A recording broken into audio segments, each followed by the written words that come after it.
Diploma engineering শেষে একটা সরকারি বা ইউটিলিটি সেক্টরে ভালো চাকরির স্বপ্ন আমাদের অনেকেরই। রাত দিন ধরে প্রস্তুতিও চলছে। কিন্তু একটা খুব সাধারণ ভুল আছে, যেটা হয়তো পুরো পরিশ্রমটাকেই একদম পিছিয়ে দিচ্ছে। আজকের এই আলোচনায় আমরা ঠিক সেই ভুলটা নিয়ে কথা বলবো, আর দেখব কিভাবে শুধু বিগত বছরের প্রশ্ন সমাধানের কৌশলটাকে একটু বদলে ফেলেই প্রতিযোগিতায় অন্যদের চেয়ে কয়েক ধাপ এগিয়ে থাকা যায়।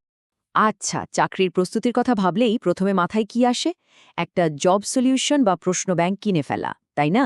আর তারপর প্রথম দিন থেকেই প্রশ্ন আর উত্তর মিলিয়ে পড়া শুরু করে দেওয়া। কিন্তু কি হবে যদি বলি মূল্যবান সময় নষ্ট করার জন্যে এবং শুরুতেই আত্মবিশ্বাস হারিয়ে ফেলার জন্যে এর চেয়ে বড় ভুল আর কিছুই হতে পারে না? যে কোনো বড় সাফল্যের পেছনেই কিন্তু একটা মজবুত ভিত্তি লাগে, এটা আমরা সবাই জানি। চাকরির প্রস্তুতির ব্যাপারটাও ঠিক সেরকমই। শর্টকাট দিয়ে হয়তো কিছুটা পথ যাওয়া যায়, কিন্তু শেষ পর্যন্ত টিকে থাকে শক্তিশালী ভিত্তিটাই। চলুন দেখি সে ভিত্তিটা কিভাবে গড়তে হবে। এই স্লাইডের কথাটা খুব মন দিয়ে খেয়াল করুন। বিগত বছরের প্রশ্ন সমাধান করাটা প্রস্তুতির প্রথম ধাপ একদমই নয়, বরং এটা প্রায় শেষের দিকের একটা ধাপ। যদি বেসিক কনসেপ্টই পরিষ্কার না থাকে, তাহলে প্রশ্ন সমাধান করা আর না করা দুটোই প্রায় সমান। কারণ তখন আসলে শেখা হয় না, শুধু মুখস্থ করা হয়। আর পরীক্ষার হলে প্রশ্নটা একটু ঘুরিয়ে এলে সব শেষ। তাহলে সঠিক রাস্তাটা কি?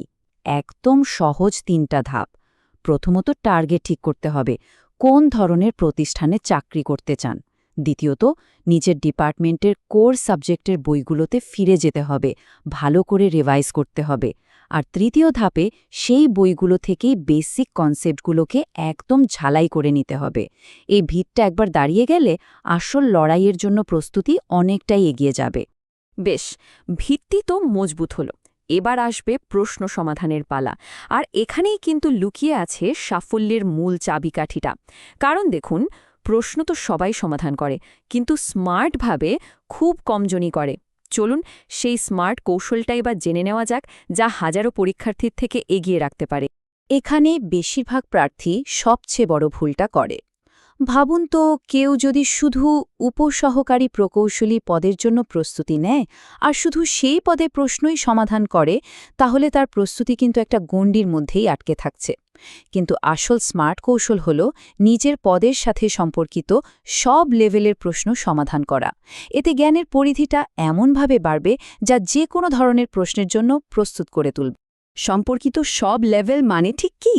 এর মানে হলো শুধু যে প্রতিষ্ঠানে পরীক্ষা দেবেন সেটা প্রশ্ন নয়, অন্যান্য প্রতিষ্ঠানের একই ধরনের পদের প্রশ্নও দেখতে হবে।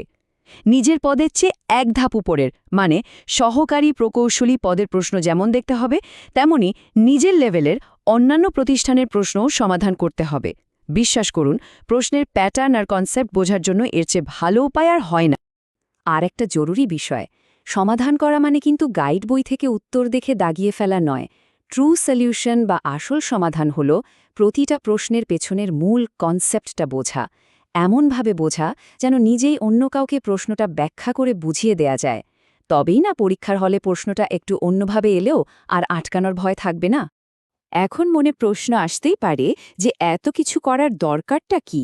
শুধু নিজের পদের প্রশ্ন সমাধান করলেই তো হয়? না, হয় না। আর কেন এই কৌশলটাই সেরা এবং চাকরি পাওয়ার সম্ভাবনা বহুগুণে বাড়িয়ে দেবে, তার কিছু নক্কর কারণ এবার আমরা দেখব। এই কথাটা একবার ভাবুন তো। প্রশ্ন সমাধান হল মাথার ব্যায়াম। আমরা যেমন জিমে যাই শরীর ফিট রাখতে, তাই না? ঠিক তেমনি যত বেশি ভিন্ন ভিন্ন ধরনের প্রশ্ন সমাধান করা হবে, মস্তিষ্ক তত বেশি শক্তিশালী আর ক্ষুরধার হবে।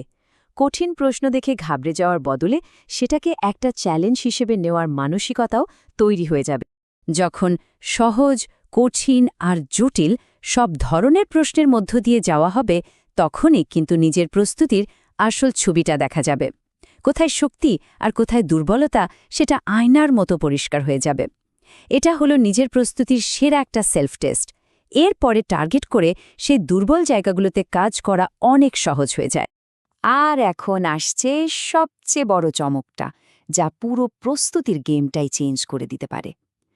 বিভিন্ন পরীক্ষায় একটা কমন ট্রেন্ড দেখা যায়, আর সেটা হলো বিগত বছরের প্রশ্ন থেকে ৩০ থেকে ৬০% পর্যন্ত প্রশ্ন হুবহু কমন চলে আসে। একবার ভাবুন, পরীক্ষার হলে গিয়ে যদি দেখা যায় অর্ধেকের বেশি প্রশ্ন পরিচিত, সমাধান করা, তাহলে আত্মবিশ্বাসটা কোন পর্যায়ে থাকবে?